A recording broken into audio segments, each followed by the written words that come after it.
afternoon, one and all.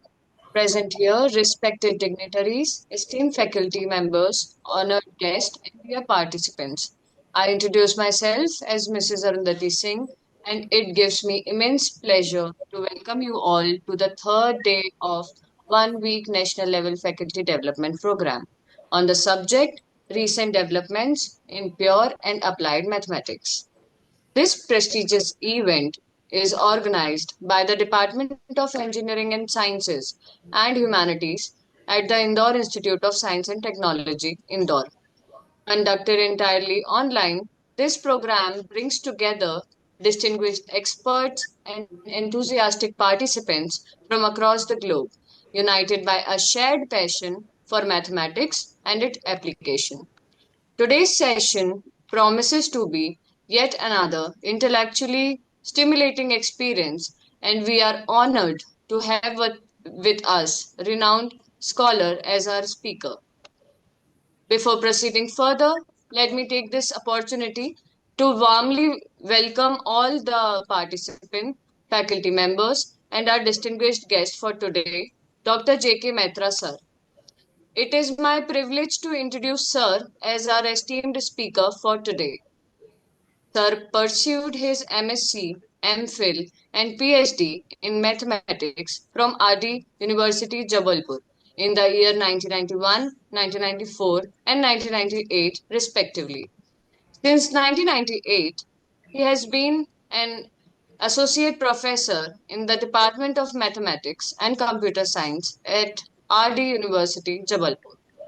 Sir is a life member of the Indian Mathematical Society, and his contribution to the field of mathematics is remarkable. He has published over 25 research papers in highly reputed national and international journals and has participated in prestigious conferences, including ICM. His primary areas of research include topology, fuzzy topology, and algebraic topology. With 20 years of teaching experience and 25 years of research expertise, he is truly a guiding force for students and researchers. Today, Sir will be sharing his insights on the topic recent developments in lattice and graph theory. This is a topic with immense relevance in both theoretical and applied mathematics, and I'm certain it will provide us all with new perspectives. Dr. Maitra, sir, we are truly honored to have you with us today. We warmly welcome you, sir. So, without further delay, I now invite Dr. J.K. Maitra, sir, to take over the session. Sir, the virtual stage is all yours. Thank you. Thank you, Professor Singh, for giving me this opportunity to give a talk on this faculty development program organized by uh, the Indore Institute of Science and Technology. Uh, the topic of my lecture is recent developments in lattice and graph theory. So first, I will give some information on graph theory, and then after that, we will discuss the uh, partially ordered sets, lattices. So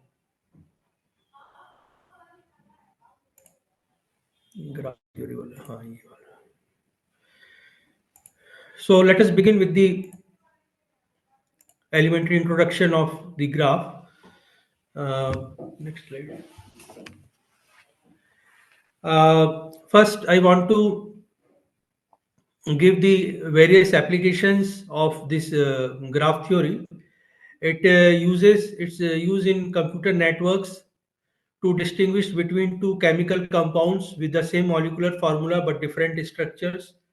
And there is a very famous problem in graph theory that is called traveling salesman problem. And in solving the traveling salesman problem, we solve shortest path problems between cities. So this problem also we can solve with the help of graph theory, and scheduling exams and assigns channels to television stations. Next. So first, we start with the definition of a graph. Uh, Usually, graph we mean by the set by a set of vertices and the set of edges, which we denote by a pair, capital V and capital E. So G, graph is denoted by G. So what is G? It is a pair of two sets V and E, where capital the elements of V they are called vertices, and the elements of E they are called edges. Next. Now, what we mean by age? So, graph also we can divide in two categories. One is directed graph, and another is undirected graph, like scalar or vector quantity. So, directed graph means we give some ordering on the vertices. So, the age is usually represented by the ordered by the pair of vertices. Say U and V are two vertices. So U and V they are elements of the set capital V, the set of vertices. So order if we take UV means first we take in the ordering first we take the vertex U and then V. So if we give a direction on this edge, so the direction is from the vertex U to V, and edge we mean by a line segment from U to V, you can say, or a curved line segment from U to V. So the edge is UV represented by this pair UV. So directed edge means the direction is from U to V, and if you are taking undirected graph means there is no direction. So in this simply we denote the edge by line joining the vertices U and V. Now, the definition of a loop. Loop, we mean it is an edge, but suppose we take an edge. So, edge, suppose I take a edge in the set capital E, and the edge is denoted by, say, the letter small e. So, suppose small e is an edge in the graph G. So, small e, it is an element of capital E. So, because small e is an edge, so it is identified by a pair of vertices, say U and V. So U and V they are called end vertices of the edge E. Now it can happen that the end vertices can be same also. It may different or it may not be different. They can be same also. Now in this situation, if the end vertices are same, so suppose the end vertices are U and U, then what is the edge? That is the curve joining U to U. So that is called an loop.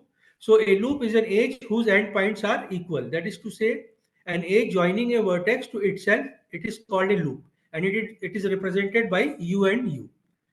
Now, what is a multiple edges in a graph? So, suppose I take a graph. So, in a graph, in a geometrical representation of a graph, the vertices are denoted by the points, and the edges are denoted by line segment or curved line segment joining the vertices. Now, suppose I take two vertices U and V. So, it can happen that there are more than one edges between these two vertices, joining these two vertices U and V.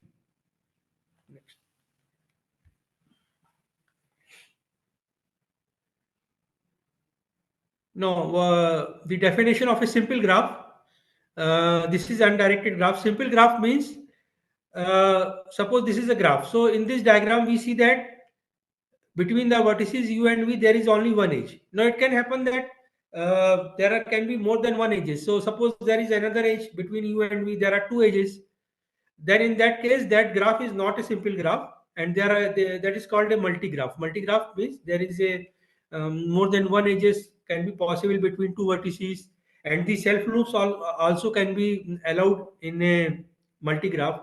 So that type of graph is not called simple graph. Simple graph means a graph in which there is no parallel edges and there is no self loop or loop. So simple graph consists of a set of vertices and a set of edges like this. So in this graph, there are three vertices and three edges. The edges are UV and then VW and UW. Multigraph. This is an example of a multigraph. So in this graph, there are three vertices UV and W. There are two edges E1 and E2 between the vertices U and V. Suppose one edge is E1, so the edge E1 is identified with the pair UV, and the edge E2 is also identified with the pair UV, and the edge E3 is identified with the pair VW. So there are three edges in this graph and there are three vertices. So this is not a simple graph, this is a multi-graph. Pseudograph. Definition of pseudograph is, let capital V be the set of vertices and capital E is the set of edges, and suppose there is a function from the set of edges to the set of pair of vertices UV. So this is a actually multi-graph, but in a multi-graph, if we not in a multi-graph, the loops are not allowed. Now suppose we can take parallel edges as well as loops. Those types of situation we allow, parallel edges as well as loops. So this type of graph is called pseudograph. So in this graph, there are three vertices UVW. There are two edges E1 and E2. There are parallel edges. There are four edges in this graph: E1, E2, E3, and E4. E3 is a edge between V and W, and E4 is a loop. So E4 is a edge whose end vertices are same W. So this is a loop.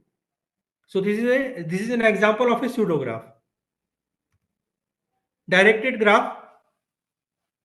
In a directed graph, we take the ordering on the vertices. So suppose I take the first edge E1. E1 is the edge UV. So the direction is from U to V. The second edge is say E2, which is VW. Direction is from V to W. And the third edge is E3. Say it is the edge WU. So the direction is from W to U. Then directed multigraph. Suppose we take a multigraph. So as we have seen that multigraph consists of, it is not a simple graph. So in a multigraph, the parallel edges can be possible, the loops can be possible, and the direction on each edge is given on this multigraph, that is called directed multigraph. So in this example, there are three vertices and four edges, and the direction as given. The direction of E1 is from U to V. So this is an example. I think there is some one is U, then V and W. There is some misprint in this diagram. Okay. Now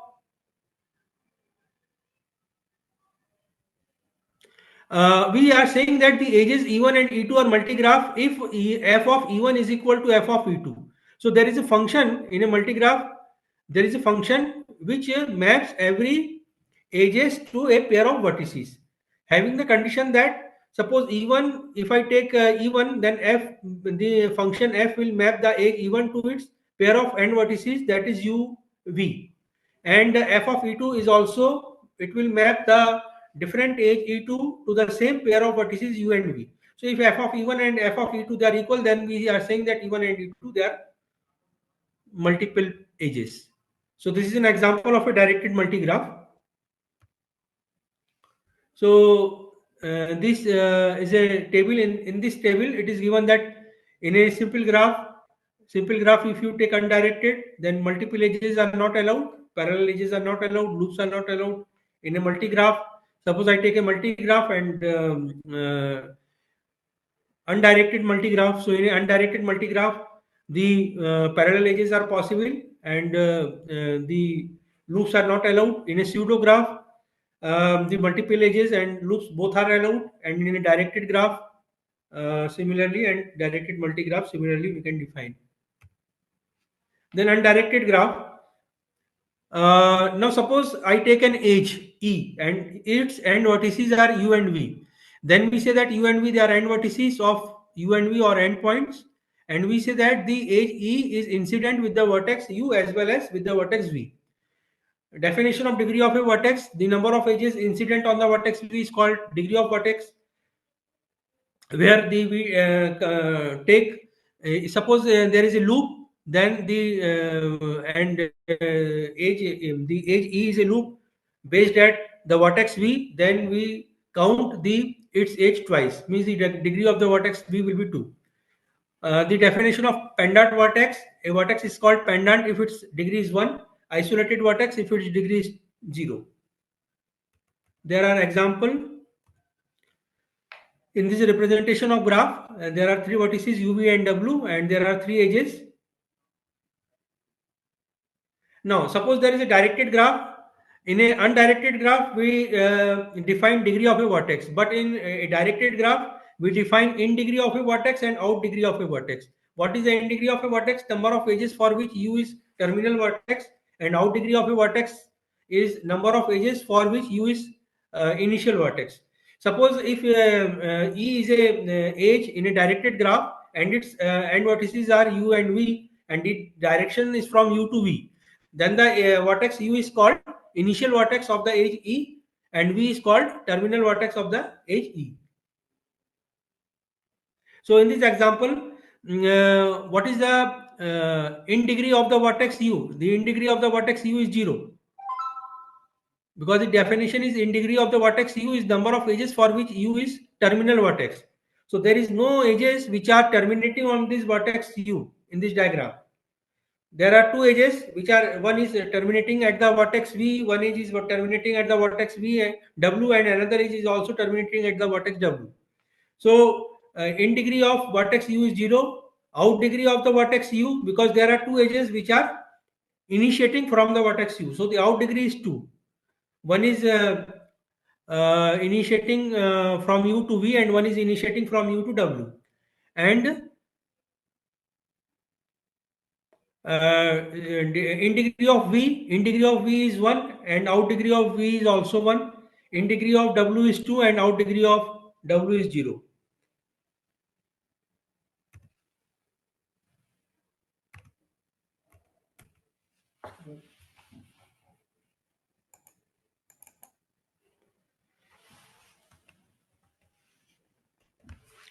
Now there is a very important result in graph theory that is known as the handshaking theorem, and this theorem states that the degree of the sum of the degree of the vertices is always equal to twice number of edges.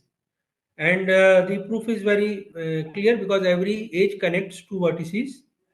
Every edge contributes to degree into its end points. Next result is, in a undirected graph, the number of odd degree vertices is always even. So we use the handshaking theorem for this. The sum of the degree of the vertices is equal to twice number of edges, which is an even number. Now this can be we collect the vertices having even degree, and we consider the vertices having odd degree. So this sum can be distributed into sums, some having even degree and some having odd degree. Now some having even degree, their sum is always even, and the left hand side is even. So even minus even is even. So what we find, that the sum of the odd degree vertices is even, and therefore the number of odd degree vertices is always even, because when we add odd numbers even number of times, then we get the even number. Then in a directed graph, sum of out degree of vertex is equal to sum of in degree of vertex is equal to number of edges. Complete graph. A graph is called complete if there is an edge between every two vertices, and it should be a simple graph. So K1 is a complete graph having one vertex, K2 is a complete graph having two vertex, and K3 is a complete graph having three vertex, K4 is a complete graph having four vertices. Now in a complete graph, suppose there is a n vertex. In a complete graph, suppose there are n vertices. Then can you say what is the degree of any vertex? Can anyone of the participant answer this question? Suppose G is a simple graph having n vertices, and this graph is a complete graph. Then what is the degree of any vertex? Yes?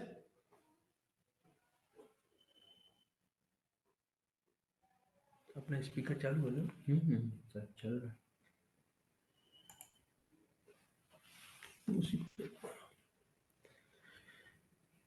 Yes, you are hearing my question?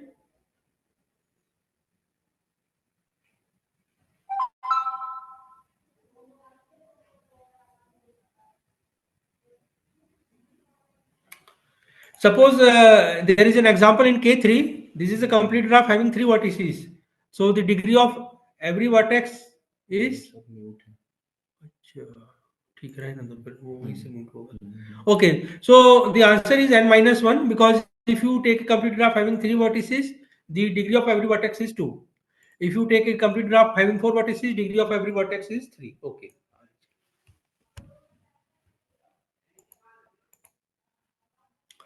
What is a circuit or cycle in a graph? So, so what is a cycle? It consists of n vertices v1, v2, v3 to vn and edges v1, v2, v2, v3, v3, v4, vn minus 1, vn and v1. So we take a vertices, a sequence of vertices v1, v2, v3 and vn. And there are edges from the vertex v1 to v2, v2 to v3 and so on. Then the second last vertex will be vn minus 1. So from vn minus 1 to vn and then from vn to v1. So we come back to the first vertex. So this is a sequence of vertices and this sequence of edges. That is called a circuit or cycle in a graph. For example, in C3, this graph, suppose your vertices, you can say V1, V2, V3. So there is a, what is your age V1, V1, V2, the age V2 is V2, V3, and the last age will be V3, V1. So this is a cycle in this graph. And in this graph, suppose there are four vertices V1, V2, V3, V4. So the cycle is V1, V2, V2, V3, V3, V4, and V4, V1. For example, if you take V1, V2, V2, V3, V3, V4, that is not a cycle. Wheels. Wheels is obtained by adding additional vertex to the cycle and connecting all vertex to this new vertex by new edges. For example, these boundary vertices, they are in the cycle, say V1, V2, V3, and the interior vertex you can call V4. So if you take V1, V2, V2, V3, and V3, V1, this is a cycle. And then we take another vertex, say V4, you can call this vertex, you can say C3, and then we connect this vertex to all the new vertex by the edges. So these three new edges you have added. So this is known as wheel. So this is W3. So W3 is actually a graph having four vertices and six edges. And similarly, in a if you take first the four vertices V1, V2, V3, V4, and V1, this is a cycle, and then we take another additional vertex. You can say in the interior of that square, and then you add. So this is a graph having five vertices and eight edges. So this is called wheel.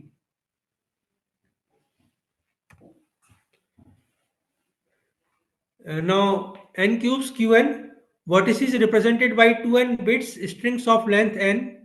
Two vertices are adjacent if and only if the bits strings that they represent differ by exactly one bit position.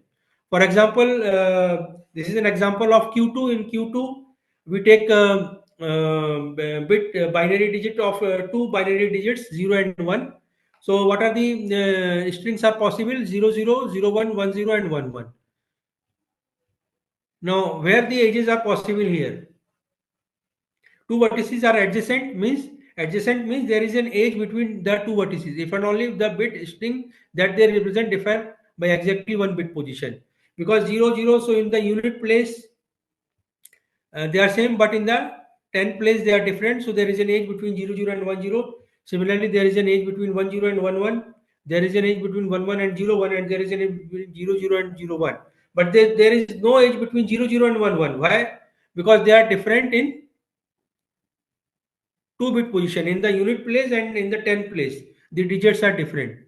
Similarly, there is no edge between 1, 0 and 0, 1. Similarly, Q1 is clear.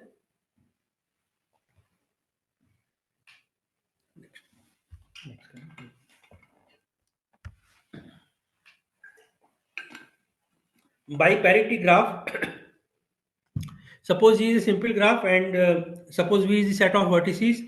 Now, if this set V can be partitioned into two disjoint sets V1 and V2 such that Each edge in the graph connects a vertex in V1 and a vertex E2 so that no edge in G connects either two vertices in V1 or two vertices in V2. Yes. So suppose we can partition the set of vertices into two sets V1 and V2 so that every edge whose one end vertex is in the set V1 and the other end is in the set V2. That is called biparity graph. This is an example.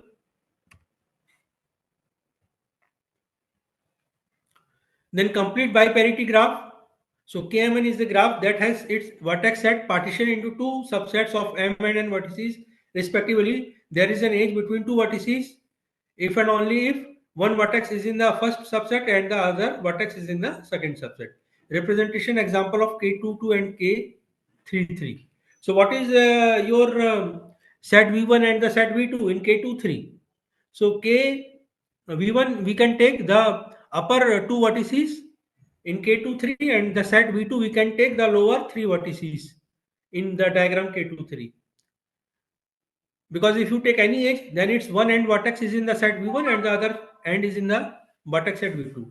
Similarly, in the example of K33, the set V1 is, we can take again the set of three vertices which are in the upper side, and the set V2 we can take the three vertices which are in the lower side. And we can see that each edge satisfies the property that one end is in the upper set and the other end is in the lower set. Subgraph. Suppose we have two graphs G and H. So in the graph G, the vertex set is V and the edge set is E, and the graph H, the vertex set is V dash and the edge set is E dash. Then we say that H is a subgraph of G if V dash is a subset of V and E dash is a subset of E. Now, example. So I take a vertex set V having three vertices UV and W, and the edge set is UV, VW, and WU. So having three vertices and three edges, this is our graph G, and the graph H1. H1 is a graph who in this there are three vertices and two edges.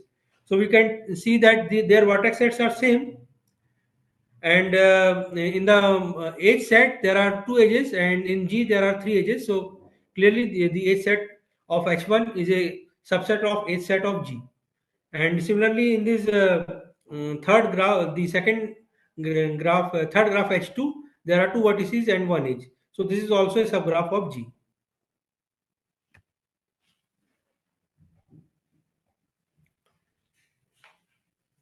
Now, what is the union of two graphs? Suppose G1 and G2 are two graphs, then their union, if E is the union of, we take E1 and E2, their union, and vertex set we take V1 and V2. So there is a representation. Suppose G1 is a graph having two vertices U and W and one edge, and G2 is a graph W and V having one edge and two vertices. Then what is their union? The union of the vertices. So one vertex is common, so there are three vertex in their union, and there are two edges, so their union is two edges. One is WU and one is WV. So this is the union of two graphs G1 and G2. So this is an operation of one operation on subgraphs, you can say, or graph. Say G1 and G2 are two graphs, then their union we have defined, union of two graphs.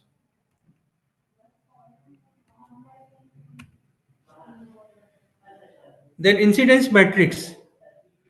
Given a graph, we can associate a matrix, and that is called incidence matrix, and another matrix which is called adjacency matrix. So there are what are the uses of this? So the incidence matrix most useful when information about edges is more desirable than information about vertices, and in adjacency matrix most useful when information about the vertices is more desirable than information about the edges. These two representations are also most popular since information about the vertices is often more desirable than edges in most applications. Now, let us define what is a incidence matrix. Suppose G is any graph and it is an undirected graph. And suppose that V1, V2, V3, and Vn, there are n vertices in the graph G, and there are m edges in the graph G. And the edges are say E1, E2 to EM. Then the incidence matrix of this graph with respect to the ordering of vertices V1 means we suppose there are n vertices. So first we order the vertices say V1, V2 to Vn.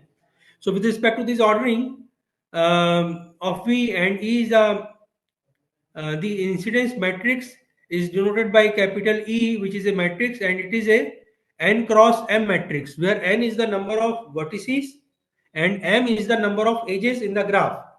So suppose this matrix M, the matrix is denoted by capital M. So this is Mij. So the value of I running from 1 to n and the value of j is running from 1 to m. This is n cross m matrix. So Mij, the ijth entries is 1 when the edge Ej is incident with the vertex Vi and its value is 0 otherwise. So this is its entries are either 0 or 1 in the incidence matrix. Now, it can also be used to represent multiple edges. Suppose there are two edges between the two vertices by using columns with identical entries. And since there are edges are incident with the same pair of vertices and loops, also it can be represented by loops we can identify by to see the matrix by using a column with exactly one entry equal to 1 corresponding to the vertex that is incident with the loop. For example, this is a graph having three vertices. This is a simple graph and three edges. So this is a 3 cross 3 matrix. So what is the number of rows? Because this is a n cross m matrix, the number of rows is equal to the number of vertices and the number of columns is equal to the number of edges. So there are three vertices and three edges. So this is 3 cross 3 matrix. Now the first, the M11, the first row, first column entry is 1. Why? Because the vertex V is incident to the edge E1. We can see that vertex V and the edge E1, they are incident because the U and V, they are end vertices of E1. Now the edge E2 is not incident with the vertex V, therefore this entry is 0. The edge E3 is incident with the vertex V, so the entry is 1, and similarly we can find the other entries. What is adjacency matrix? Uh, Adjacency matrix is a square matrix, that is n cross n matrix where n is the number of vertices. The adjacent matrix is denoted by Aij. So the it is a square matrix n cross n. So how we get the Aijth entry? 1, if the vertex Vi and Vj they are adjacent, means there is an edge between Vi and Vj, and 0 otherwise. And for the directed graph, Aij is 1 if Vj is an edge of G and 0 otherwise. For example, no, the properties of the adjacency matrix. Adjacency is to what is the advantage of this matrix? Adjacency is chosen on the ordering of the vertices. Hence, there is there is are as many as n such matrices. The adjacency matrix of simple graphs are symmetric. When there are relatively few edges in the graph, the adjacency matrix is a sparse matrix. Directed multigraph can be represented by using Aij, number of edges from Vi to Vj. Now this is an example of a adjacency matrix. This is a simple graph having three vertices and three edges. The vertices are UVW, so the row and columns both are represented by vertices. So V and V, because there is no loop, based at V, so the entry is 0. Then between V and U there is an edge, so the entry is 1. There is an edge between V and W, so the entry is 1. So this is an adjacency matrix of this graph. Now, suppose I take a directed graph, then in a directed graph, V and V, the first row, first column entry is 0 because there is no loop between on based at the loop V. There is an edge from V to U. So, from V to U, the entry is 1. Then from V to W, there is no edge from V to W because there is a directed edge, and the directed edge is from W to V. So VW we have to take 0 and WV we have to take 1. So WV entry is 1 and VW entry is 0. Similarly, we can find the other entries. So this is a representation of a adjacency matrix of a directed graph. Now adjacency list. Each node, vertex is also known as node. So each node has a list of which node's vertex is adjacent. Yes. For example, in this undirected graph, node U, adjacency list is V to W. Yes, because U is adjacent to V as well as W. So these are nodes, and the adjacency list of the vertices which are adjacent to the vertices are given to this node. So the vertex VW, they are adjacent to U, WU adjacent to V, WUV, they are adjacent to W. Definition of graph isomorphism. Suppose there are two graphs G1 and G2. Then the two graphs are called isomorphic if there is a one-to-one correspondence or one to bijective mapping from V1 to V2 with the property that if A and B, they are adjacent in G1, if and only if FA and FB, they are adjacent in G2 for every vertices A and B in V1. Then this function F is called an isomorphism, and two graphs are called isomorphic if there exists a graph isomorphism from one graph to the another graph.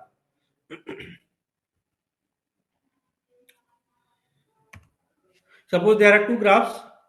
One graph is G1 and the another graph is G2, and they are represented. So we have defined a function from the vertex set of G1 to the vertex set of G2. So I have U1 map to V1, U2 map to V4, U3 map to V3, U4 map to V2. Now this is a mapping so that the incidence relationship is preserved. Means if I take U1, so what are the suppose I take any age, say U1, U2. So if U1, U2 is an age in a graph G1, so its end vertices are U1 and U2. So what is FU1 and what is FU2? FU1 and FU2 are FU1 is equal to V1 and FU2 is equal to V4. So V1, V2, V1, V4, and V1, V4 they are adjacent in graph G2. If U1, U2 they are adjacent in this, so their images are adjacent in G2. So that's why this is an isomorphism, and this mapping is 1, 1 on 2. So this is an isomorphism. These two graphs are isomorphic. Now in a graph, reachability among vertices by traveling the edges. So one suppose in a graph I take two vertices. So that vertex, it can be reachable to that vertex, another vertex, or it may not be reachable to the vertex. So when we say that one vertex V is reachable to another vertex W, so the application is in a city to city road network. If one city can be reached from another city, this is an application of this reachability theory. Then problems if determining whether a message can be sent between two computer using indeterminate links, efficiently planning routes for data delivering in the internet. Timing है 3 से लेके 5 बजे तक तो जब इसको 4 सवा 4 बजे तक ही कर लेते हैं तो अभी कितना टाइम हो गया सर 5:45 हाँ अभी आधा घंटा कर देते हैं ठीक The definition of a path, suppose G is a graph, then a path is a sequence of edges that begins at the vertex of a graph and travels along edges of the graph, always connecting pair of adjacent vertices. So what is a path from a vertex V to W? So we say that a path or a path from vertex U to V. So it is a sequence of edges, say U1, 1, 4, 4, 5 and 5V. So this is a graph having 7 vertices and 6 edges. I take two vertex. One vertex is U and another vertex is V. Then what is a path from U to V? So this is one path U1, 1, 4, 4, 5 and 5V.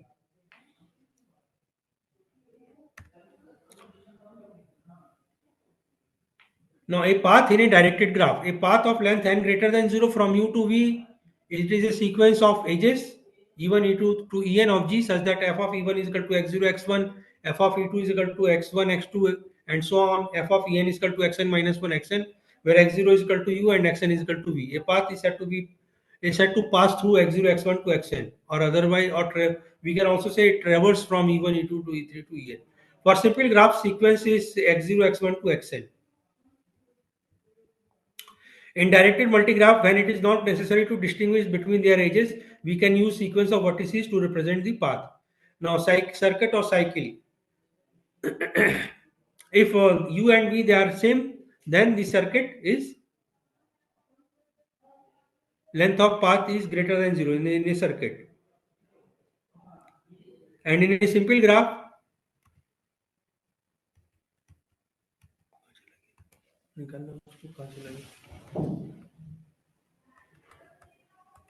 आगे चला गया क्या बहुत ज़्यादा? नहीं नहीं, ये सब तो थे नहीं। हाँ,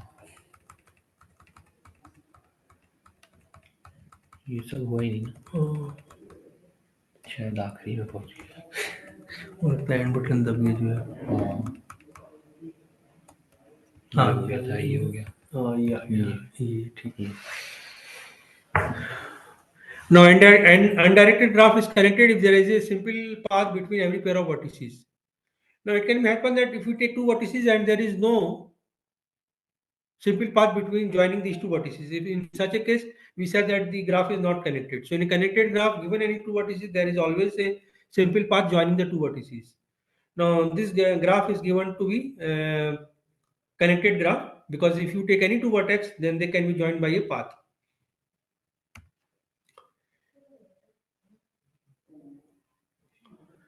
Now, what is a cut vertex?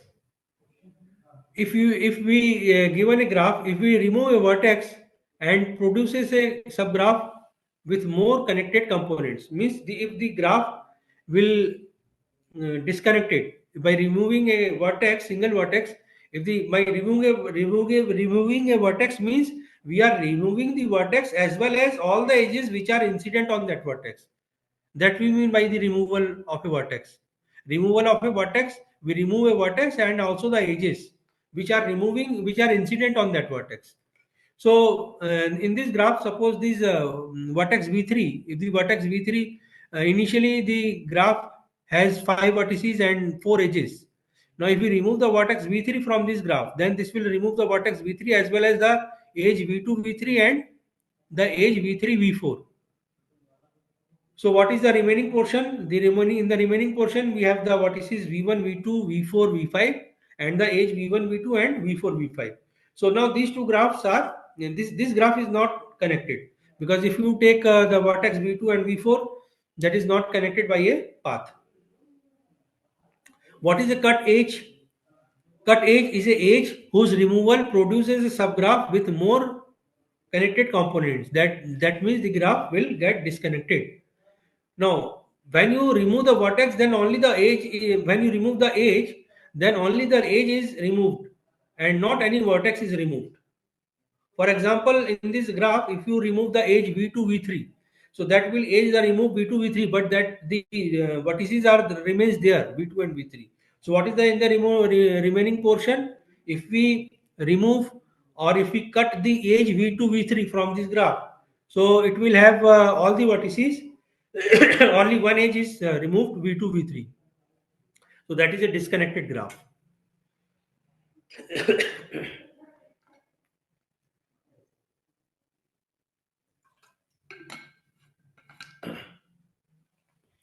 कुछ कॉफी लिया है.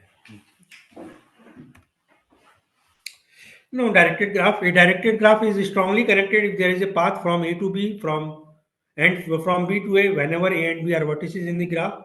A directed graph is weakly connected if there is a undirected path between every two vertices in the underlying undirected path. Now, this is a exercise for you. A strongly connected graph can be weakly connected, but the converse is not true. Means you can give an example of a weakly connected graph which is not a strongly connected graph. Now here directed graph, the connected directed graphs are given. In the graph G1, this is a connected directed graph. In the graph G2, the direction is different. So this is another directed graph, and the graph G3 is a undirected connected graph. Now this is a strongly connected component subgraphs of a graph G that are strongly connected. Now, for example, G1 is a strongly connected component in G. So the graph G has 4 vertices and this is a directed graph and 4 edges, and the G1 is a graph having 3 vertices and 3 edges. So clearly G1 is a subgraph of G and G1 is strongly connected. It is a strongly connected component of G. A isomorphic invariant for simple graph is the existence of a simple circuit of length k. K is an integer greater than 2. No, this is an example representation of example G1 and G2 are isomorphic. Say clearly they are isomorphic because we can give a function from the set of edges of G1 to G2 so that the incidence relationship is preserved. So G1 and G2 are isomorphic since we are having the invariant. Similarly, in degree of nodes, number of edges, length of circuits. Now, if the two graphs are isomorphic, the number of vertices are equal in both the graphs, and the number of circuits are also equal in both the graphs. हाँ,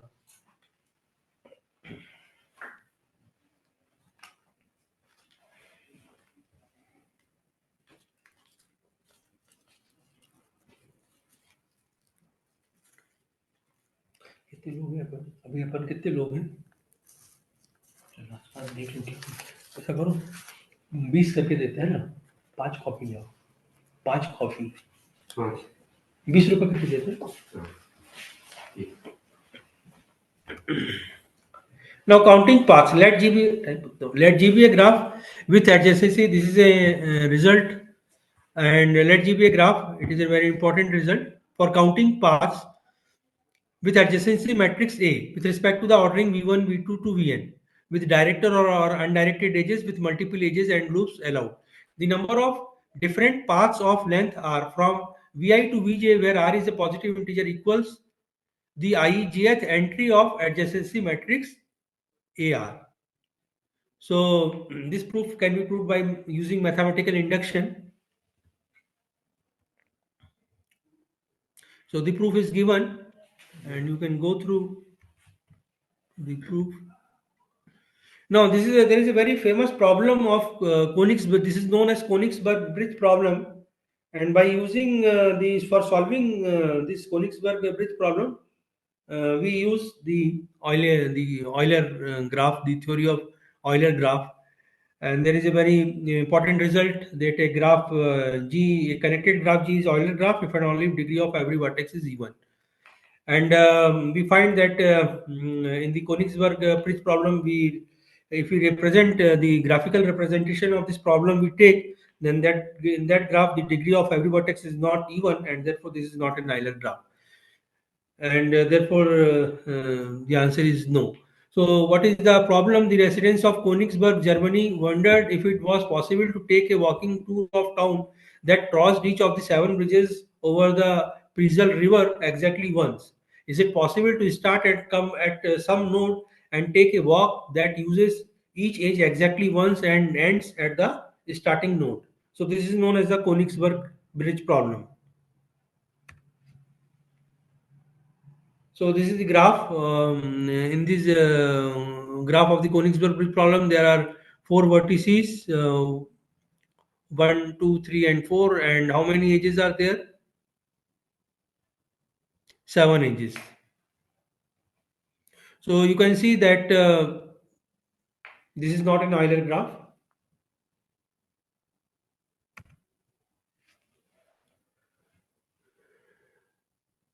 So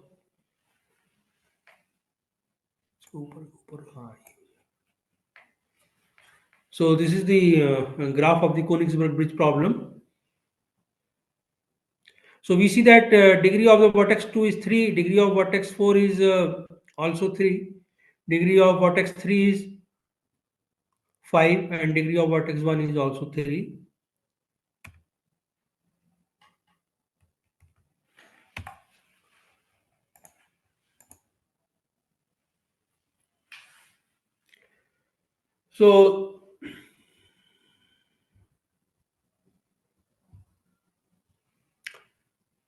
So this is not an Euler graph.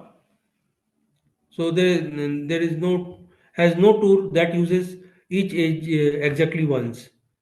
Any tour cannot be possible. Such type of tour cannot be possible, even if we allow the walk to start and finish in different places. Yes. What is a Eulerian path? An Eulerian path in a graph, it is a path that uses each edge precisely once. In such a path, if such a path exists in a graph, the graph is called traversable. Or and what is a Eulerian circuit? An Eulerian circuit in a graph, it is a circuit or a cycle that uses each edge precisely once. If such a cycle exists, the graph is called an Eulerian graph. Suppose I take this graph. So in this graph, we see that there are 5 vertices and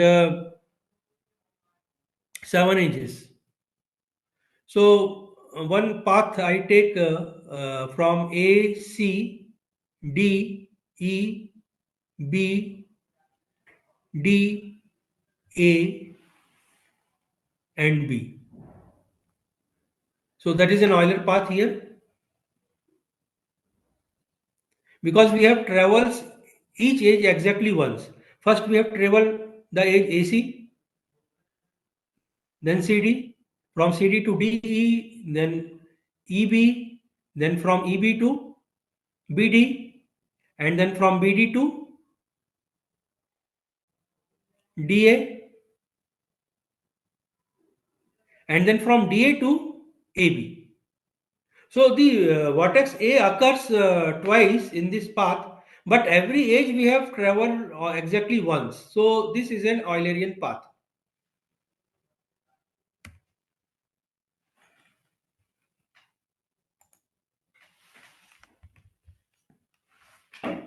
And this is not an Eulerian graph, because in fact it contains no Euler. There is no Eulerian path exist here.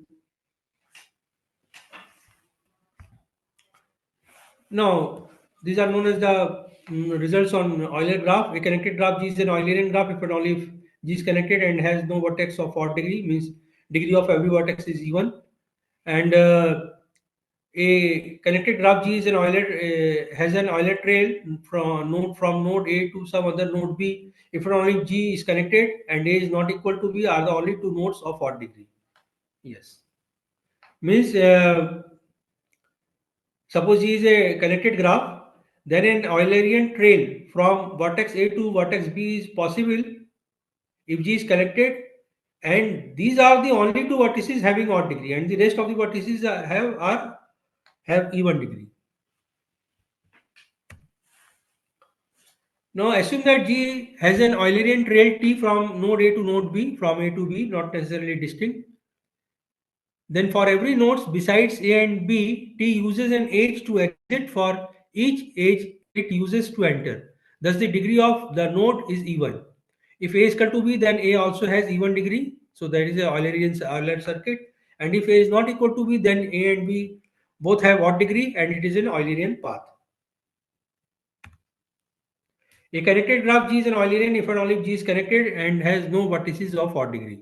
For example, this is an example of Eulerian graph, because we see that there are 6 vertices and one vertex has degree 4 and the remaining vertex has vertex 2 degree 2. So every vertex has even degree and therefore this is an Euler graph. This is also an Euler graph.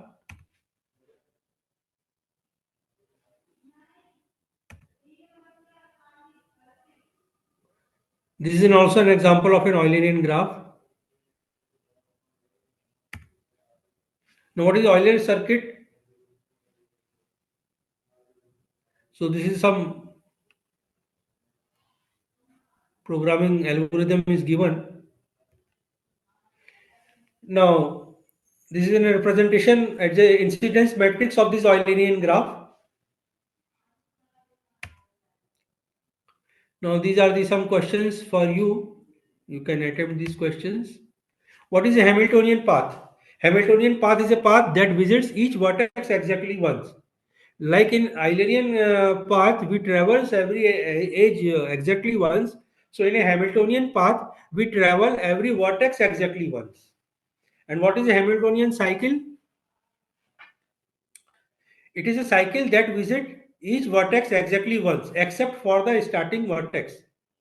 Means the starting and the end vertex are same in a cycle, but the remaining vertex we travels only once. They appear only once in the cycle, which is visited once at the start and once again at the end. A graph that contains a Hamiltonian path is called a traceable graph, and a graph that contains a Hamiltonian cycle is called a Hamiltonian graph. Any Hamiltonian cycle can be converted to a Hamiltonian path by removing one of its edge. But a Hamiltonian path can be extended to Hamiltonian cycle only if its endpoints are adjacent. A graph of the vertices of a dodecahedron. This is known as dodecahedron. Now the question is, find out whether this is a Hamiltonian graph or not. So this is a very interesting exercise for you.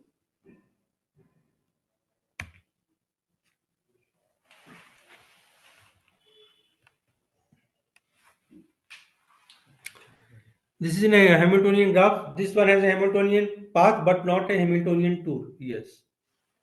Because this is starting from this vertex and this. Now Hamiltonian tour is not possible here. This is a Hamiltonian graph. This has a Euler tour but no Hamiltonian path. Similar notions may be defined for directed graphs also. We have studied these concepts in undirected graph, but these concepts can be generalized to directed graphs also, where the edges, arcs of a path or a cycle are required to point in the same direction. That is to say, connected tail to head. The Hamiltonian cycle problem or Hamiltonian circuit problem in a graph theory is to find a Hamiltonian cycle in a given graph. The Hamiltonian path problem is to find a Hamiltonian path in a given graph. There is a simple relation between the two problems. The Hamiltonian path problem for a graph G is equivalent to the Hamiltonian cycle problem in a graph G in a graph H obtained from G by adding a new vertex and connecting to all vertices of G. Both problems are NP complete. However, certain classes of graphs always contain Hamiltonian paths. For example, it is known that every tournament has an odd number of Hamiltonian paths. Dirac's theorem in a Hamiltonian graph, if G is a simple graph with n vertices and where n is greater than or equal to 3, such that the degree of every vertex in G is at least n upon 2, then G has a Hamiltonian circuit. And one is also a very important result that is known as Ore's theorem. If G is a simple graph with n vertices where n is greater than or equal to 3, such that degree of u plus degree of v is greater than or equal to n, for every pair of non-adjacent vertices u and v in G, then G has a Hamiltonian circuit. Now for shortest path, this one mathematical programming is given to this u.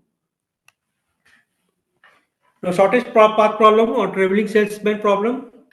In this single source, single destination means from where the salesman has to start for travel. So find the shortest path from a given source vertex S to end of the vertices. The topic of this lecture. Now single pair given two vertices, find a shortest path between them. Solution to single source problem, solve this problem efficiently too. All pairs find shortest path for every pair of vertices, dynamic programming algorithm, and unweighted shortest path. There is one result, subpaths of shortest paths are shortest paths.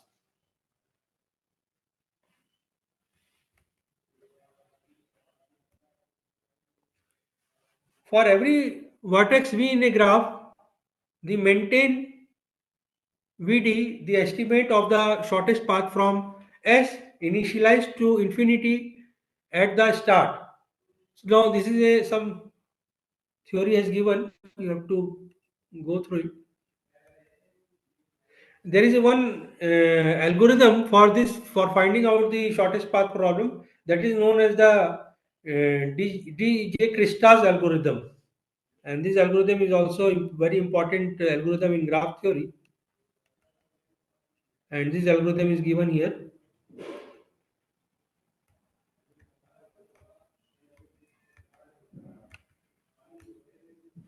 And this is a traveling salesman problem given a number of cities and the cost of traveling from one to the other. What is the cheapest round trip? route that visits each city once and then returns to the starting city, so that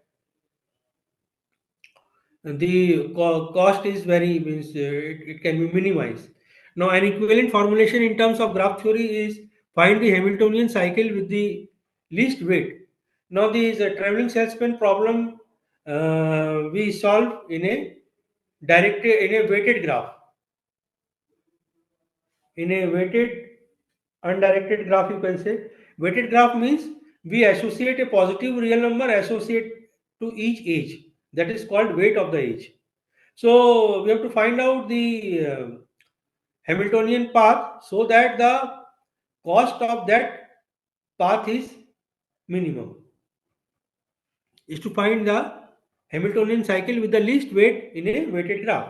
It can be shown that the requirement of returning to the starting city does not change the computational complexity of the problem. A related problem is the botanic TSP problem, in which we find the Hamiltonian cycle in a weighted graph with the minimum length of the longest edge. Now we come to the concept of planar graphs.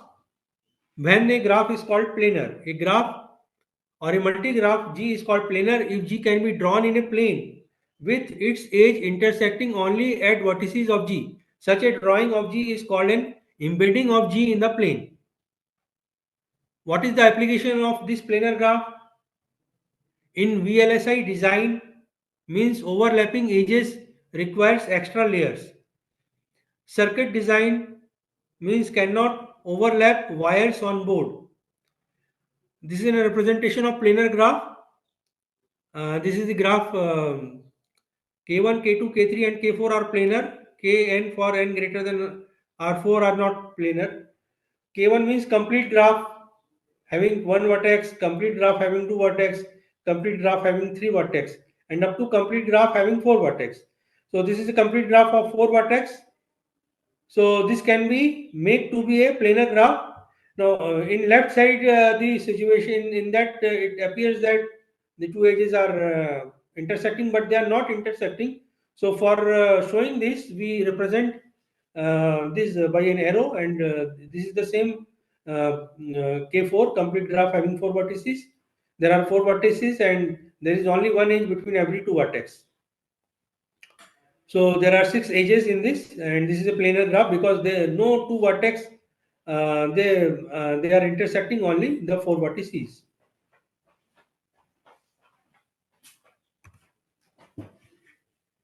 And this is the representation of the planar graph Q3. And in this graph Q3, there are 8 vertices and 12 edges. So this can be drawn in a plane in this way. In left side, it looks like that it cannot be drawn, but it can be drawn in a. If you see the same graphical representation, isomorphic graphic representation on the right side, and now this graph can be drawn in a plane. So this graph Q3, this is a planar graph, but that is not a complete graph. Now the representation of K33 is non-planar.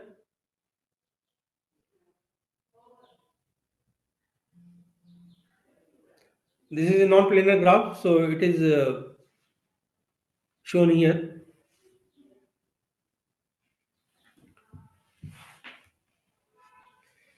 Now there is a result that Euler's planar graph theorem.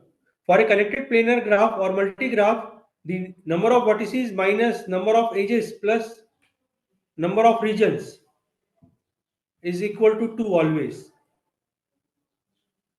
This is a very important result.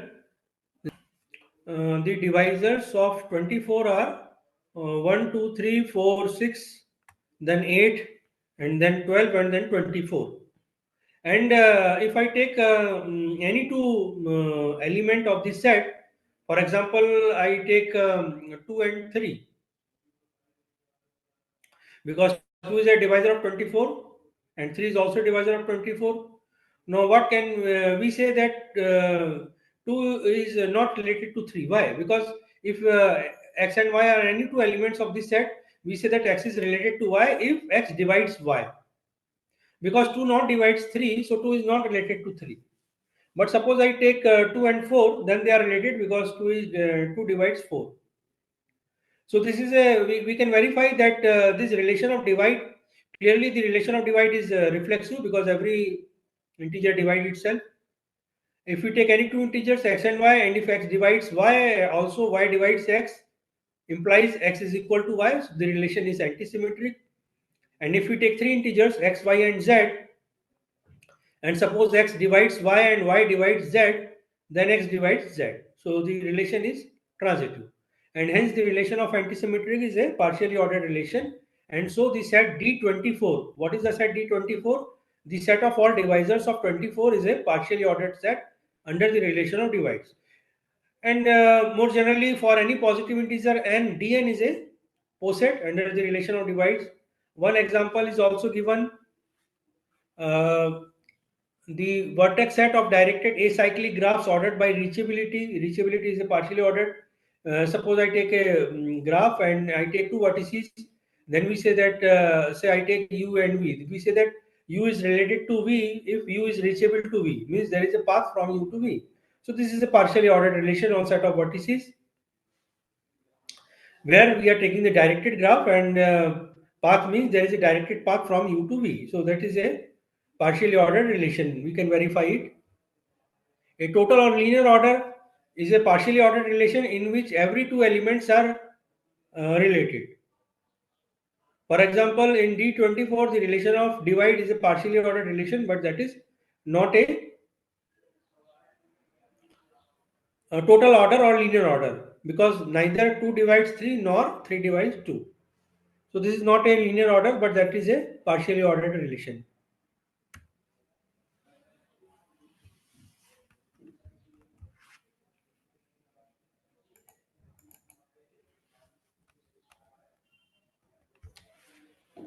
His diagram of a partially ordered set represent a graph, represent partial orders where reflexive, antisymmetric, transitive. When reading, there is an implied upward orientation, that is to say from lower to upper. A point is drawn for each element of the poset, and line segment representing relations are drawn between these points according to the following two rules. Suppose x and y are two vertices in that Hess diagram. So x and y are elements of that partially ordered set, and they represent by vertices. When there is an edge from x to y, so there is an edge x, if x is less than y in the partially ordered relation, then the point corresponding to x appears lower in the drawing than the point corresponding to.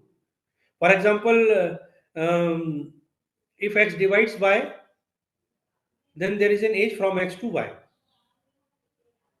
The line segment between the points corresponding to any two elements x and y of the poset is included in the drawing if and only if x covers y or y covers x. X covers y means if there is edge from y to x, and y covers means if there is edge from x to y. An element covers another element provided that there is no third element y in the between them. Yes, for example, 8 not cover 2 in the poset D24 under the relation of divides. Why? Because there is third element 4 occurs between 2 and 8, because 2 divides 4 and 4 divides 8.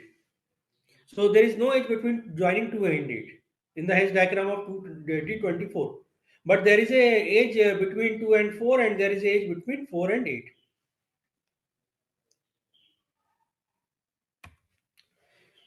So the implicit relation in a Hess diagram are reflexive and transitive, and the explicit relation in a Hess diagram is antisymmetric.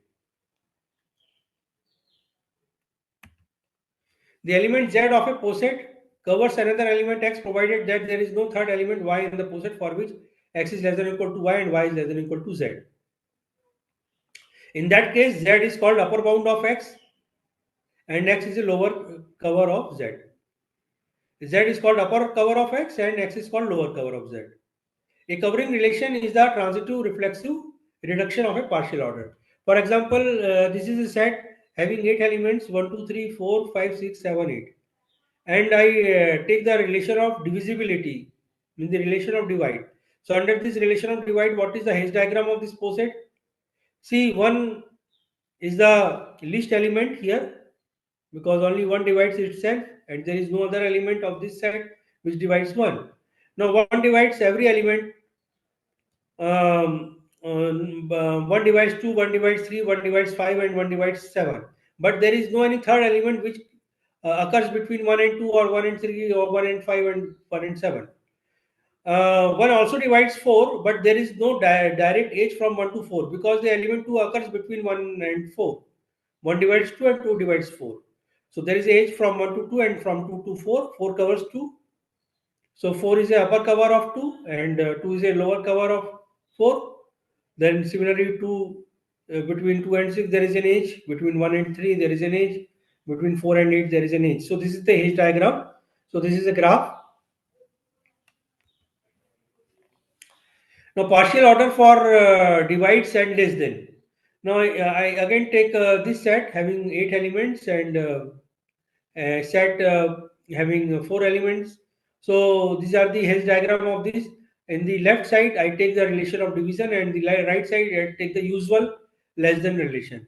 So 0 is less than 1, 1 is less than 2, 2 is less than 3, so there is a H. 0 is less than 2, but there is a third element, 1 occurs between 0 and 2, so there is no direct H from 0 to 2 in this poset. And in the left side, we have taken the relation of divides. So this is the H diagram of this poset.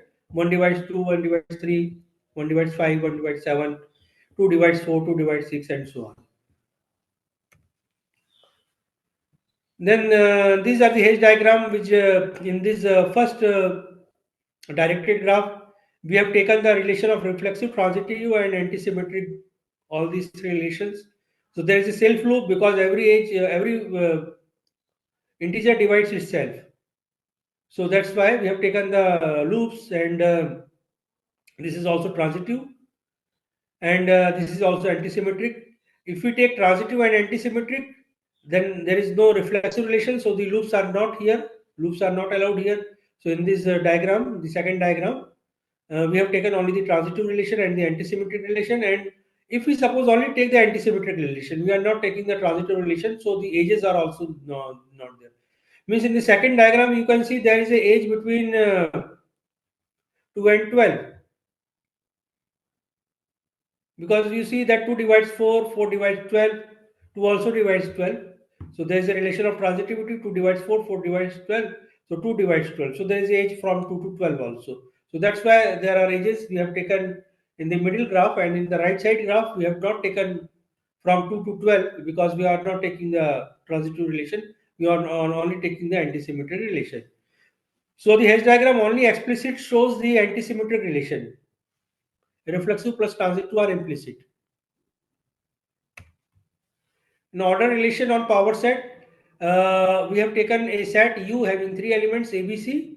And what is the our set here? The set is the power set of U. That is the set U. So there are 8 subsets of U. Empty set 5, singleton sets A, B, C, D, E, F, and the whole set U. So there are 8 members of the power set of U, and these are represented by 8 vertices. And what is the relation on this partially ordered relation we are taking? We are taking any two elements, say x and y. So x is a subset of u, y is a subset of u. So we say that x is less than or equal to y if x is a subset of y. So the relation of inclusion is a partially ordered relation because every set is a subset of itself. So the relation is reflexive.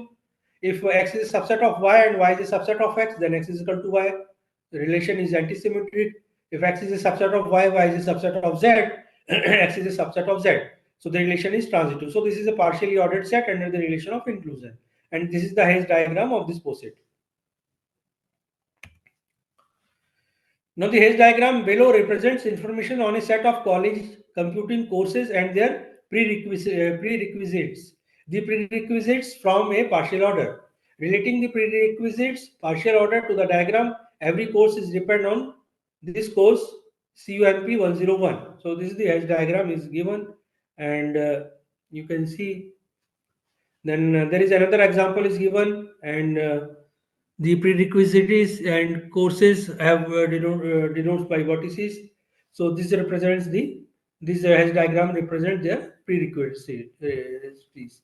Suppose 201 covers 101 means the syllabus of the course 101 is included in 201. Then there is another example is given. No, suppose I take a binary digits having three. I am taking a three-digit binary digit number. Binary digits we know 0 or 1 means we take a string of three digits which can be 0 and 1. So there are eight possibilities. Eight permutations are possible of three strings, and one string is either take 0 or 1. So 2 into 2 into 2. So there are eight values are possible, and these strings we denote by the vertices and the edges. So this is a Hess diagram, and the I think the relation is understood. You can uh, I think you can have find out the relation. What is the relation here? And this is order relation here.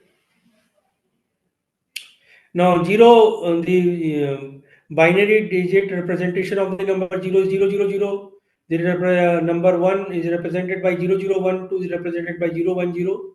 So I have taken the decimal number, binary digit representation of these decimal numbers 0 1 2 7. And the H diagram is, we have seen, this is a directed graph now, directed graph. Now, suppose there are four elements are possible, so I think you can think over it. What are the relations we are taking? Suppose in the first poset, what is the relation? The relation of division, the relation of divide. What is the relation on second poset, third poset, fourth? I think you have to find out. In the last poset, we are taking the relation of usual less than. One is less than two, two is less than three is less than four. So I think this is a very interesting exercise for you to find out what is the partially ordered relation on these posets. Then the order relation divides. Suppose D24, which I denote by the set A, having 24 elements. So this is the H diagram of this. For two natural numbers m and n, the divisibility relation n divides m. If n divides m,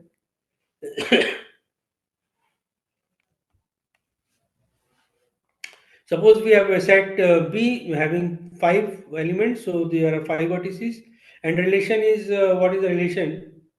So partial order you have to find out. Now a order relation or a partition order. A partition of a positive integer m is a set whose sum is m. A partition P1 precedes a partition P2 if the integer in P1 can be added to obtain the partition P2 and so on.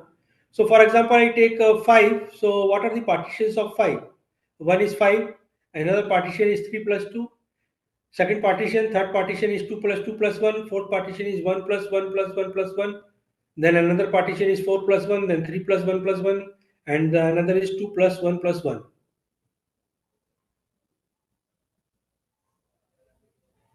So total 7 partitions are possible of the number 5. So the number 5 I have represent by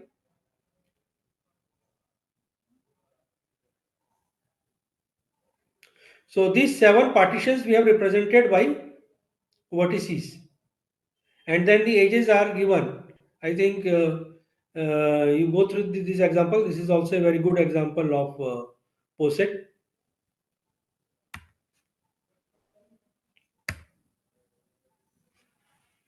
So this is summary of Hash diagram is given. The subset relation represent partial order reflexive. When reading, there is an implied upward orientation, that is to say lower to upper. A point is drawn for each element of the poset, and line segment representing relations are drawn between these points according to the following two rules. Yes, that is I have already told you that how we make a Hash diagram of a poset, and these are given some examples. Now, minimal and maximal element. An element a small a in a poset S is called minimal element. If no other element of S strictly precedes A, no edge enters A from below. Yes. in a directed graph, suppose the graph is a directed graph, then in a directed graph, if you take any vertex A, then that a vertex A is called minimal element if A cannot be a terminating vertex of any edge. Similarly, an element B in a poset is called maximal if no other element of S strictly succeeds B, or no edges leaves B from above.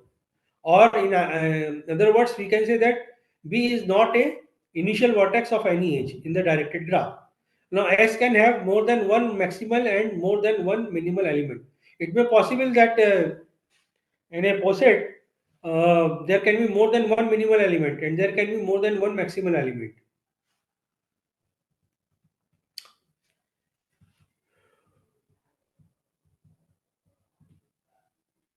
Now here in this graph H, you can see that there is one minimal element 1. Minimal element is 1 and there are two maximal elements 24 and 18. Both are maximal element because 24 is not a initial vertex of any edge. Similarly, 18 is also not any initial vertex of any edge. And 1 is a minimal vertex. There is only one vertex which is not a terminal vertex of any edge. And in the right side of a graph, we see that there is one maximal element A and there are two minimal elements D and E. Now, what is the first and last elements? An element small a in a poset is called first or least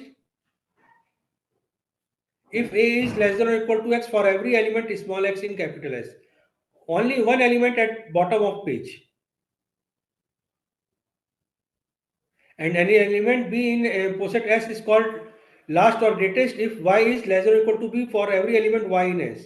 Only element at top of page. S may have neither a first or a last element. S can have at most one first element which must be minimal. S can have at most one last element which must be maximal. These are the examples. Now in this left side graph, we see that there are one minimal which is also first. 1 which is the first element and 2 a maximal and neither is a last. There are two maximal element 24 and 18 but 24 is not a last element, also 18 is not a last element. Similarly, in the right side of a graph there is one maximal element A which is also a last element and there are two minimal element A, D and E but neither D is first nor E is first. So first we have defined first element, last element, maximal element and minimal element in a poset. So Hess diagram on left is ordered by the set inclusion. So here we have taken the poset, the power set of U under the relation of inclusion. This is a poset.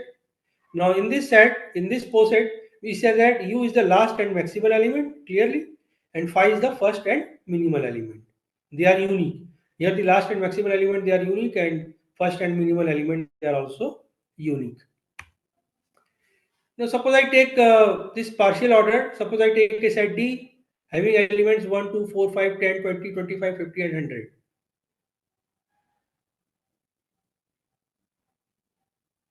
So here again we have taken the under the relation of divide. This is a poset.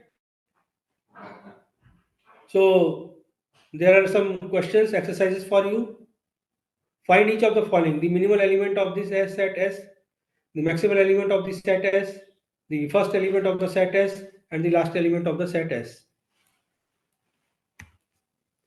Now subset of partial order. Suppose I take a set D having elements 1, 2, 4, 5, 10, 20, 25, 50 and 100. And suppose I take a set S having three elements 10, 20 and 50. So the set S, you can see it is a subset of this partially ordered set D. Now we recall some properties of a relation reflexive. Every element related to itself.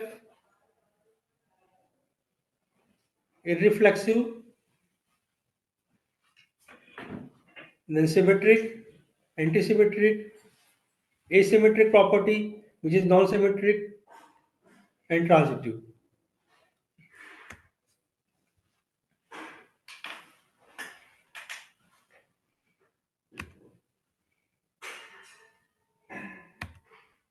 Now, what is the equivalence relation? A relation which is reflexive, symmetric, and transitive. Now, what is a symmetric relation? Suppose we take a relation R on a set, say X, then we see that we know what is a reflexive relation in transitive. Already we have seen antisymmetric. In antisymmetric, suppose I take two elements X and Y. If X is related to Y and Y is related to X, then X is equal to Y. What is a symmetric relation? If X is related to Y, then Y is related to X. That is symmetric. And a relation which is reflexive, symmetric, and transitive, that is called an equivalence relation. So an equivalence relation rho on a set B is a now. What is the property of a equivalence relation? That it partitions the set into non-empty disjoint subsets, and these non-empty disjoint subsets, they are called equivalence classes. Elements that are equivalence under rho are placed in the same partition. Means in any equivalence, if we take any equivalence class, then any two elements in that equivalence class, they are related. And if we take any two different equivalence class, and if we take one element in from one equivalence class and another element from different equivalence class, then these two elements cannot be related. So these are the fundamental properties of equivalence relation. So elements that are not equivalence under are placed in different partitions, which we call partition equivalence classes.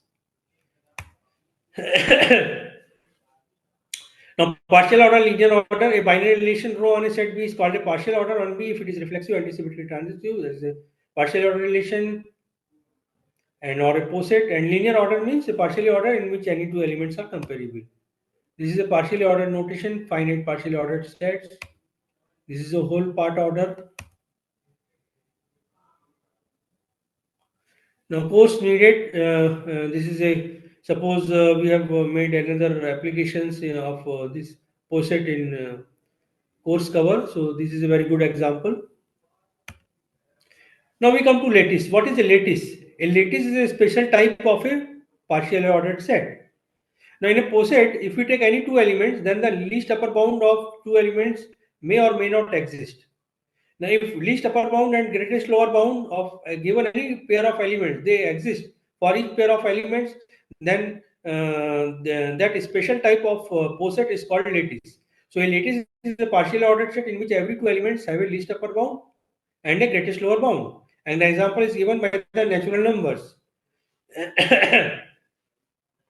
Suppose I take a set of natural numbers. So natural number is a lattice because the set of natural number is a partially ordered set under the usual relation of less than. Suppose I take two natural number, say x and y, then we say that x is less than y, x is less than or equal to y if x is less than or equal to y in the usual sense. And then less than or equal to is reflexive, it is antisymmetric, and it is transitive. So it is a partially ordered relation, it is a poset. And if we take any two integers x and y, if x is less than or equal to y, now this is also a total order relation. If we take any two natural number, then either x is less than or equal to y or y is less than or equal to x. So this is a total order relation. Any two elements are comparable. Now if x is less than or equal to y, then what is the least upper bound? Y. And what is the greatest lower bound? X. So least upper bound and greatest lower bound exist for every pair of elements, and therefore the set of natural number is a lattice under the relation of divide, under the relation of usual less than or equal.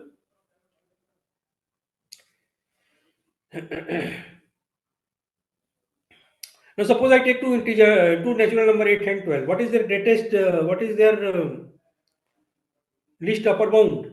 8. What is their yes, least upper bound? That is the greatest common divisor of 8 and 12. That is 4. And what is their least upper bound? Least upper bound of 4 and 6 is least common multiple of 4 and 6, that is 12.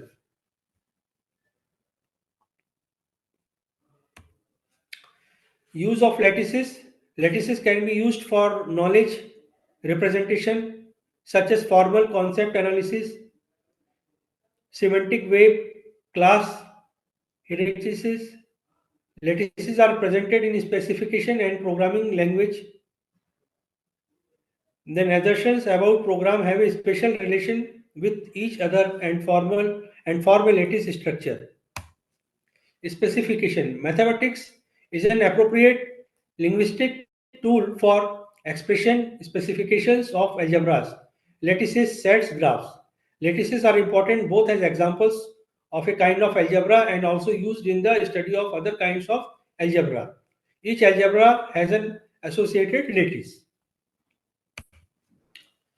Lattice preliminary definitions. So given a partially ordered set AR, means A is a set and R is a partially ordered relation on this.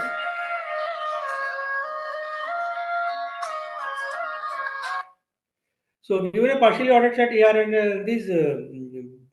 so these are a definition of lower bound and upper bound of this.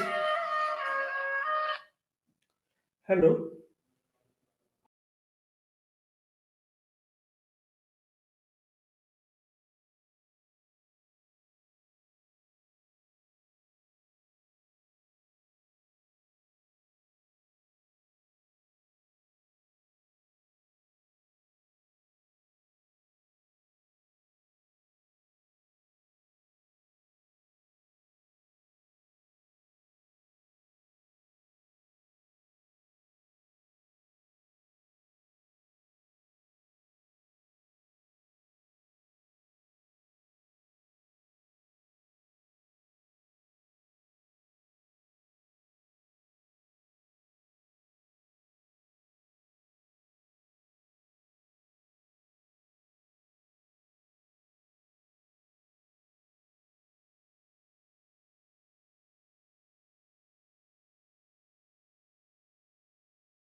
Sir, kindly unmute yourself.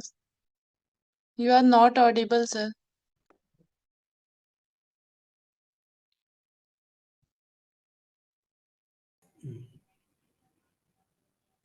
Yes, sir.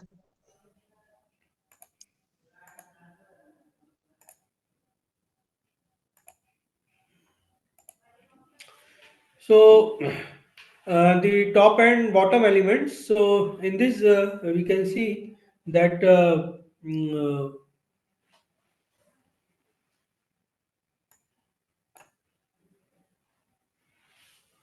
top and bottom elements have been shown here. The lower vertex and the top vertex.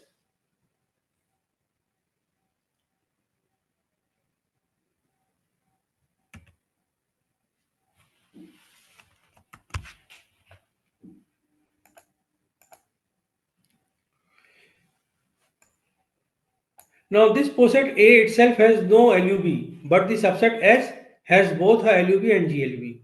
So this is a partially ordered set is given whose his diagram is given to us, and its subset is given in which we have three elements A, B, C. So the poset A has no this. So in this diagram we can see that the subset S has both a least upper bound and a greatest lower bound. Small g is the least upper bound of the set S and small k is the greatest lower bound of the set S.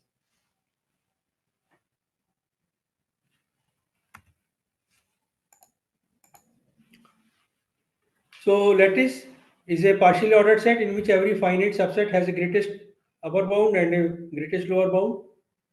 A partially ordered set in which every subset, not just finite, has a least upper bound and a greatest lower bound is called a complete lattice. Subset. Suppose I take a power set of having three elements ABC. This is shown in the picture. This is the H diagram of this power set under the relation of inclusion. So in this poset, we see that the element, the singleton set small a is the only minimal element of the set S, where the set S consists of three elements, the singleton set A, this set consisting of element A and B, AB and AC. So this is our set S. So S is a subset of the poset, and we see that the element small a is the only minimal element of the set S. So is the least element of the set S. The lower bound of the set S are the set small a and phi. There are two lower bounds, and the greatest lower bound will be a because a is greater than phi. The maximal element of the set S are, what are the maximal element of the set S are? Both the elements AB and AC. But there is no greatest element of the set S. The only upper bound of the set S is the whole set ABC. So the least upper bound of the set S is ABC. An element small a in a set is called first or least if a is less than or equal to x for every element small x in S.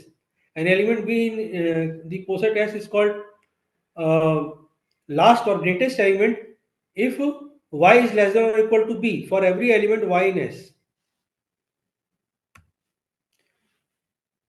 Now, in this the poset, in some you can verify, find the minima, maxima, and the bounds for the subset as having three elements, 6, 7, and 8. So, in this subset, this is a poset. So, in this poset, what is the relation here? There is no relation between 1 and 2. 1 is less than or equal to 4, 2 is less than or equal to 4, 3 is less than or equal to 5, 4 is less than or equal to 6, 4 is less than or equal to 7, 6 is less than or equal to 7, 7 is less than or equal to 8, 8 is less than or equal to 9. Okay, so this is the subset is given to you, and in this poset, uh, you have to find out the minimal element. So they have explained you, so you go through it, and I think you can verify it. Then partial order relation on divisibility. This is the uh, H diagram of a poset where we have taken the set all divisors of 60, and this is the H diagram of this, and this is sublattice, the divisors of 30. Now this is another poset here. So in this set, you have to find out what is the set here. Given his diagram, I think you can find what is a poset, means the set, what are the elements on this set, and what is the relation we are taking. Suppose in this 3 is not less than or equal to 10. So you have to, I think by this diagram, you can write down the relation, and then they have find out, they are asking this poset is a lattice or not.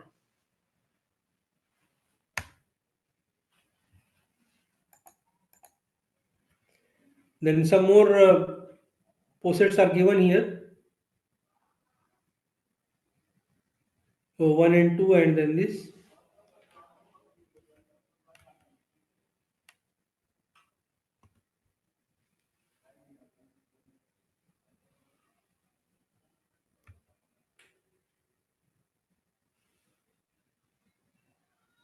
Now, suppose I take a set S to be a set of sets.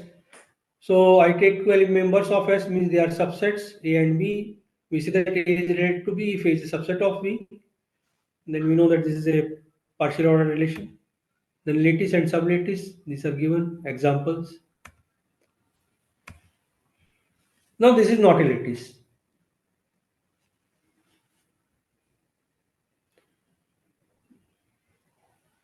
Why this is not a lattice? If you take 6 and 10,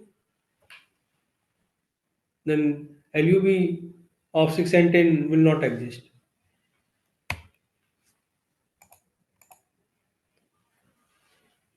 Then there are some more examples are given to you.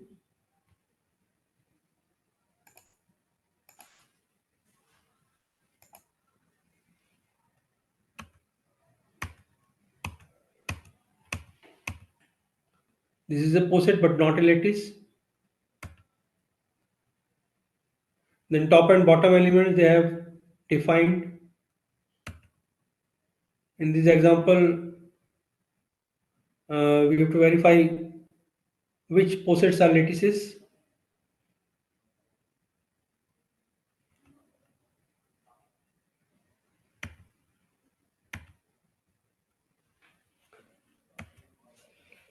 So now I think these are the things which I want to present. Thank you. Thank you, sir. Now, on behalf of Indore Institute of Science and Technology, I extend our heartfelt gratitude to Dr. J.K. Mitra sir for delivering such an insightful and engaging session on recent development on lattice and graph theory. We truly appreciate the time and effort you dedicated to preparing and delivering this session. It has been an enriching experience, all of us. Thank you once again, sir, and thank you to all the participants for your active engagement in the third day session of 1 week National Faculty Development Program. Thank you so much, sir.